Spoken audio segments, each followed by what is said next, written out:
नमस्कार मंडळी, मी देवकी चवीचे खवय्ये या माझ्या कुकिंग चॅनलवर तुम्हा सर्वांचे मनापासून स्वागत करते। पावसाळा आला की मस्त गरम गरम वाफाळता चहा पिण्याचे जास्त मन करतं, पण त्याचबरोबर मस्त चवदार कुरकुरीत भजी भेटली की चहाचा आनंद दुपटीने वाढतो। तर आज मी तुम्हाला मार्केटमध्ये नवीन आलेली डिस्को भजी बनवून दाखवणार आहे।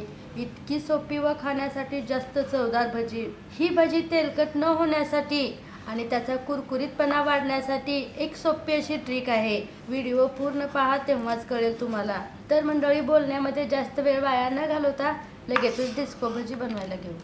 तर इथे ही डिस्को भजी बनवण्यासाठी एक मोठंसं भांडं घ्यायचं आहे आणि त्याच्यावरती अशी चाळणी ठेवलेली आहे आणि चाळणीमध्ये 1 वाटी बेसन घेत आहे, म्हणजेच की चण्याच्या डाळीचं पीठ आहे।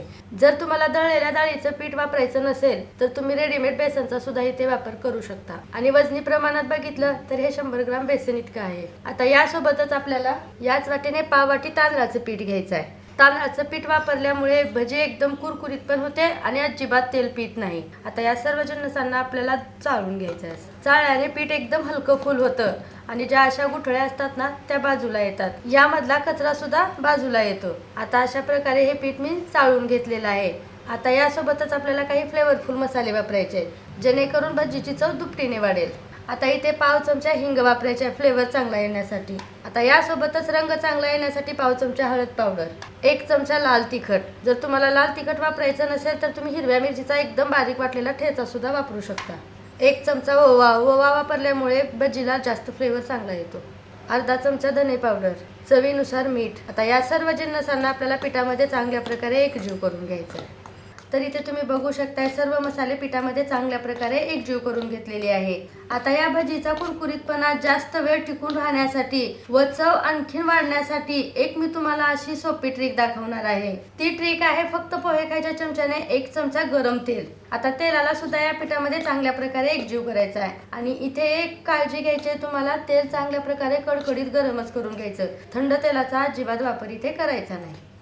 तर इथे बघू शकता तुम्ही या पिठामध्ये तेल चांगल्या प्रकारे एकजीव करून घेतलेला आहे। आता यामध्ये आपल्याला थोडं थोडं पाणी टाकून असं एकजीव करून घ्यायचं आहे आणि एकत्र एकदमच पाणी टाकलं तर बॅटर एकदम पातळ होईल, म्हणून इथं थोड्या थोड्या पाण्याचा असं वापर करत जायचा आहे आणि गुठळ्या मोडत मोडत आपल्याला एकदम घट्टसर असं बॅटर तयार करून घ्यायचं आहे। तर इथे बघू शकता मंडळी, थोडं थोडं पाणी वापरून घट्टसर असं बॅटर मी तयार करून घेतलेले आहे। आणि जर यापेक्षा तुमचं बॅटर पातळ झालं तर डिस्को भजीला असं बाइंडिंग येणार नाही। त्यासाठी आपल्याला पिठाची कन्सिस्टन्सी अशीच ठेवायची आहे। आता थोडा वेळ या बॅटरला असंच बाजूला ठेवून द्यायचं आहे।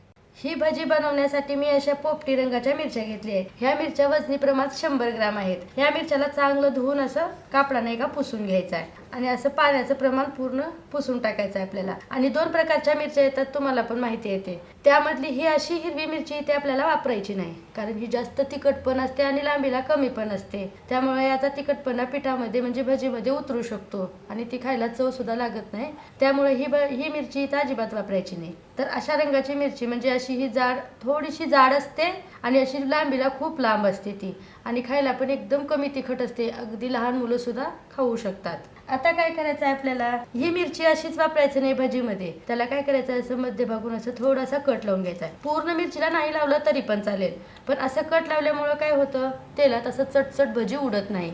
म्हणून अशा पूर्ण मिरच्याला आता मी अगोदर कट लावून घेते।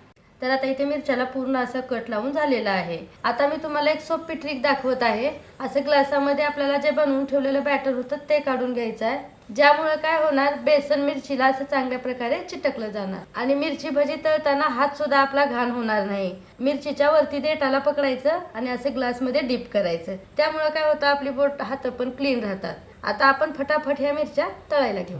तर एका पॅन मध्ये भजी तळण्यासाठी मी असं तेल गरम करून घेतलेलं आहे। तेल आपल्याला मीडियमच गरम करायचं आहे, जास्त गरम असं करायचं नाही, जोपर्यंत की धूर उठेल असं गरम अजिबात करायचं नाही। तर आता काय करायचं आहे, आपल्याला या गरम तेलामध्ये अशी एक एक भजी सोडून घ्यायची आहे। जितक्या भजी या तेलामध्ये बसतात तितक्याच टाकून घ्यायचं आहे, एकदम जास्त टाकायच्या नाही तिथे।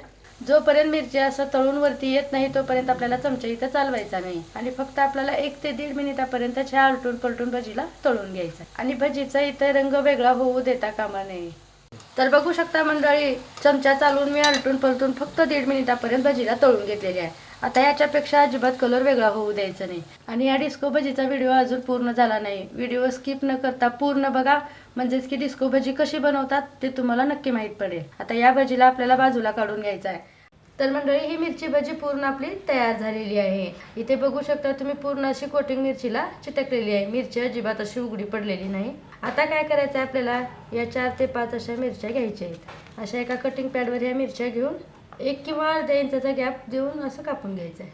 मिरच्या एकदम थंड झाल्यावर कापून घ्यायच्यात बरं का, अशा तळलेल्या, नाहीतर गरम गरम कापलत ना त्या एकदम असं नरम पडतात. आता इथं सर्व मिरच्या मी अगोदर कापून घेते. तर आता आपल्याला ती डिस्को भजी तळून घेण्यासाठी आणखीन एक वेळ तेल गरम करून घ्यायचं आहे. तेल आपल्याला फक्त मीडियमच गरम करून घ्यायचं आहे, जास्त असं अति गरम नाही. आणि एकदम स्लो ठेवला तर भजीला तेल पकडणार. तर आता मी तुम्हाला इथे तळून दाखवते भजी, कसं तेल गरम पाहिजे आणि भजी कशी तळायची ते दाखवते. आता या गरम तेलामध्ये आपल्याला अशी 1 मूठ भजी टाकायची. जितकं या तेलामध्ये बसतात ना तितकी आपल्याला ही भजी टाकू. आता लगेच चमचा चालवायचा आहे आणि आलटून पलटून दोन्ही साईडने कुरकुरीतपणा येईपर्यंत आपल्याला या भजीला तळून घ्यायचं आहे. गॅसला मध्यम आचेवर ठेवूनच तळायचं आहे आपल्याला. तर इथे बघू शकताय मंडळी, आलटून पलटून 2 मिनिटापर्यंत मी या भजीला तळून घेतलेली आहे. असा हलकासा रंग वेगळा होईपर्यंत आणि कुरकुरीतपणा जास्त येईपर्यंत आपल्याला असं तळून घ्यायचं आहे. आता ही पूर्ण भजी आपल्याला काढून घ्यायचं आहे आणि शिल्लकच्या भजी पूर्ण तळून घ्यायचे. तर इथे तळून घेतलेली पूर्ण भजी आपल्याला एका मोठ्या अशा भांड्यामध्ये काढून घ्यायचं आहे. पाहिलं ना तुम्ही आवाजावरून त्याला किती कुरकुरीतपणा आलेला आहे. तर आता याची आणखीन चव वाढण्यासाठी आपल्याला इथे पाव चमचा चाट मसाला घ्यायचा आहे, सोबतच पाव चमचा जिरे पावडर आणि थोडासा तिखटपणा येण्यासाठी पाव चमचा लाल मिरची पावडर आणि थोडंसं चटपटीत लागण्यासाठी चिमूटभर मीठ. आता या मसाल्याला फक्त असं थोडंसं टॉस करून घ्यायचं आहे. तुम्ही इथे मसाले सुद्धा न वापरता ही भजी खाऊ शकता, पण मसाल्यामुळे थोडासा चटपटीतपणा येतो आणि आणखीन चव वाढते. आता ही पूर्णपणे टॉस करून तयार झालेली आहे आणि पाहू शकता काय कुरकुरीतपणा आलेला आहे. तर मंडळी, मार्केटसारखी डिस्को भजी तुम्हाला कशी वाटली? आवडली असेल तर चॅनलला नक्की सबस्क्राईब करा आणि लाईक शेअर करायला विसरू नका.